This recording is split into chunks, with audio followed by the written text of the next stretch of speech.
எஃப்எம்காக நான் உங்கள் அசோக் மறுபடியும் ஒரு நல்ல தருணத்தில் உங்களை சந்திக்க வந்திருக்கேன். எதை பற்றி இவன் வந்து எரிக்க எந்திரிச்சு வந்துட்டே இருக்கானே, இவன் யார், எப்படிப்பட்டவன் அப்படின்னு சொல்லிட்டு இந்த வீடியோ உங்களுக்காக வந்துட்டே இருக்கு. எக்ஸ்க்ளூசிவ் வீடியோங்க. ஏன்னா நம்ம இந்தியன் டீமில் யோயோ டெஸ்ட்டை கிளியர் பண்ணியும் சில நல்ல பர்ஃபார்மன்ஸுங்களை கொடுத்தும் ஒருத்தர் வந்து காணாமல் போயிட்டார். காணாமல் போனது மட்டும் இல்லாமல் அவர் ஒரு சவாலும் விட்டுருந்தார். இங்கிலாண்டில் வந்து நல்லா பர்ஃபார்ம் பண்ணார். அது மட்டும் இல்லாமல் இங்கிலாண்டில் பர்ஃபார்ம் பண்ணிட்டு வீட்டுக்கு வந்தோடனே இந்த விஷயத்தை அவர் சொன்னார். இந்தியன் டெஸ்ட் டீம்லையும் சரி, ஒன் டே டீம்லையும் சரி, T20 டீம்லையும் சரி, இவருடைய செலெக்ஷன்ஸை நம்ம பார்க்கவே முடியல.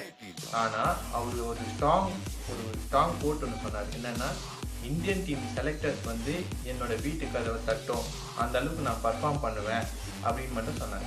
அது மட்டும் இல்லாமல் இவர் வந்து தோனிக்கு இடது கையாகவும் வலது கையாகவும் 2 பேர் ரியாக்ட் பண்ணியிருந்தாங்க நம்ம இந்தியன் டீமில்.